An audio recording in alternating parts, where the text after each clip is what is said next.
Hi, I'm Jojisilia and welcome to my channel. Today we're going to watch a video on a talk regarding mental illness.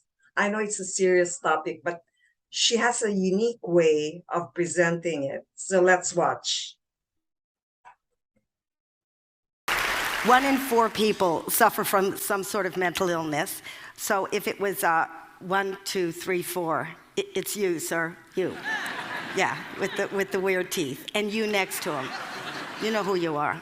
Actually, that whole row isn't right. That's not good. Hi, yeah, real bad. Don't even look at me.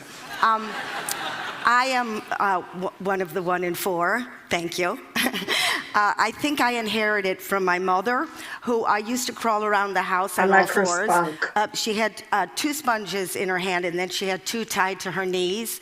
My mother was completely absorbed. She would crawl around behind me going, "Who brings footprints into a building?" So that was kind of a clue that things weren't right. So before I start, I would like to thank the makers of lamotrigine, sertraline, and reboxetine, because without those 2 simple chemicals, I would not be vertical today. How did it start? Yeah, right. My mental illness started, well, I'm not even going to talk about my mental illness. What am I going to talk about? Okay, I always dreamt that when I had my final breakdown, it would be because I had a deep Kafkaesque existentialist revelation, or that maybe Cate Blanchett would play me and she would win an Oscar for it. But that's not what happened. I had my breakdown during my daughter's sports day. There were all the parents sitting in a parking lot eating food out of the back of their car, only the English, eating their sausages. They love their sausages. Lord and Lady Rigor Mortis were nibbling on the tarmac.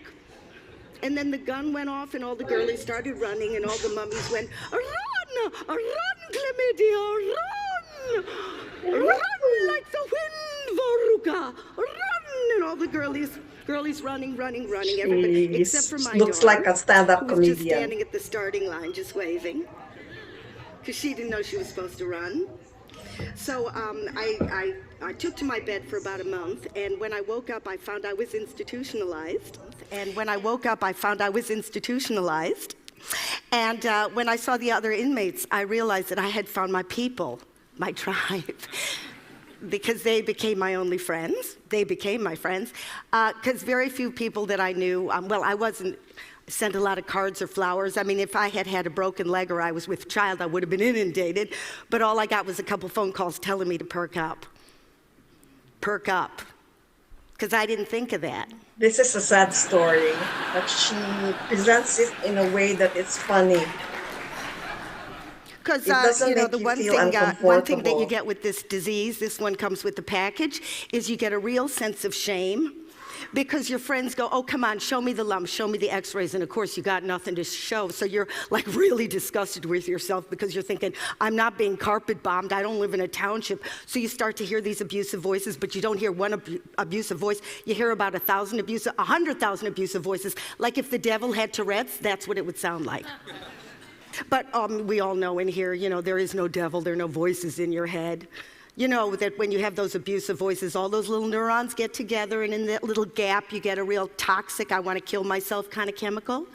And if you have that over and over again on a loop tape, you might have yourself depression. Oh, and that's not even the tip of the iceberg.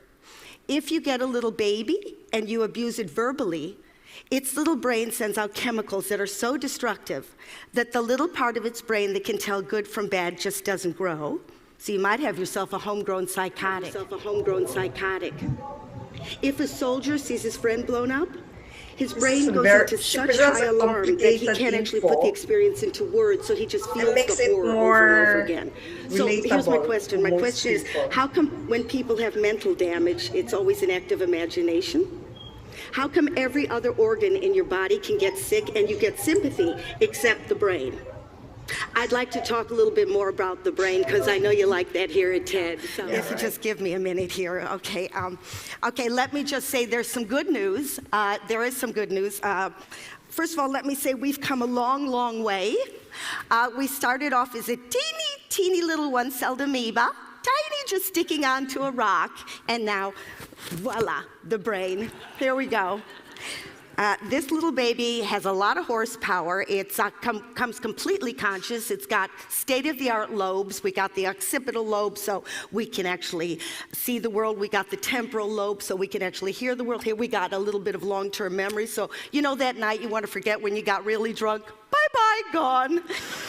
So actually, it's filled with 100 billion neurons just zizzing away, electrically transmitting information. Zizzing, zizzing. I'm going to give you a little side view here.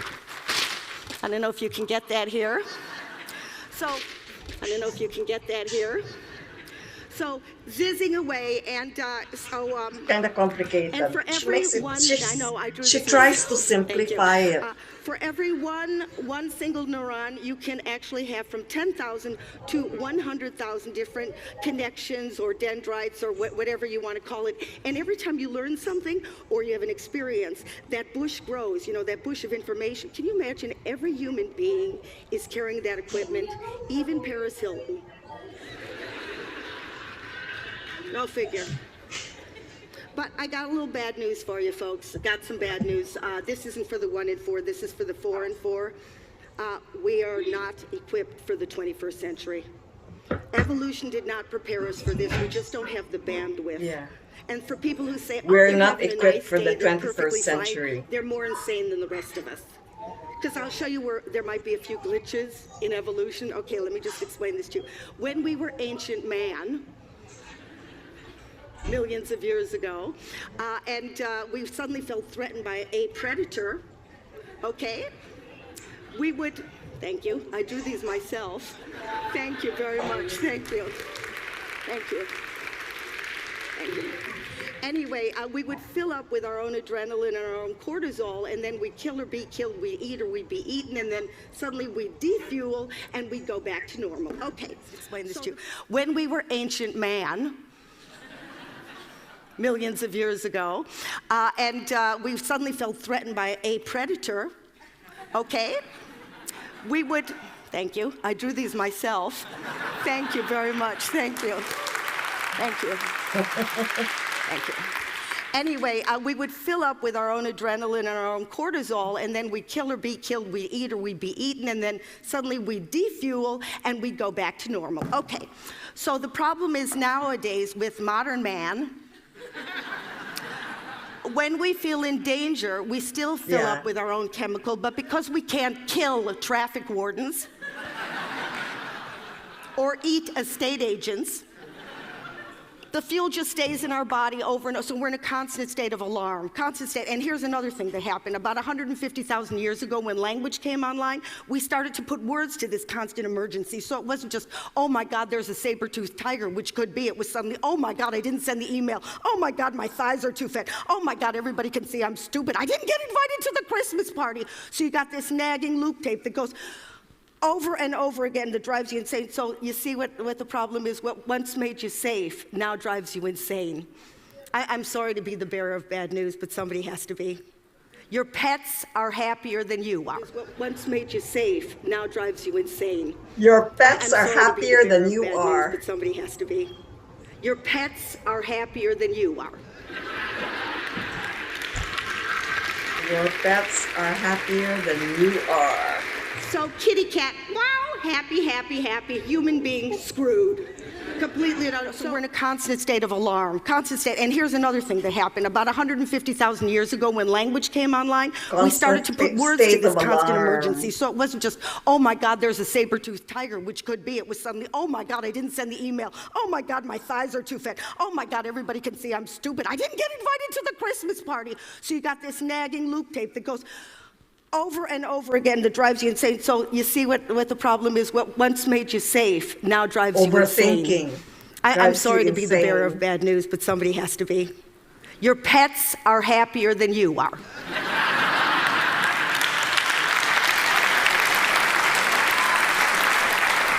So kitty cat, wow, happy, happy, happy. Human being screwed. Completely. So screwed. But my point is, if we don't talk about this stuff and we don't learn how to deal with our lives, it's not going to be 1 in 4. It's going to be 4 in 4 who are really, really going to get ill in the upstairs department. And while we're at it, can we please stop the stigma? Thank you.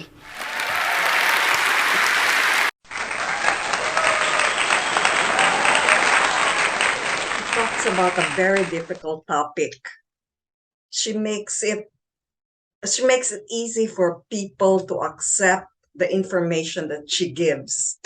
I hope that all people can do something that she's doing right now in this video.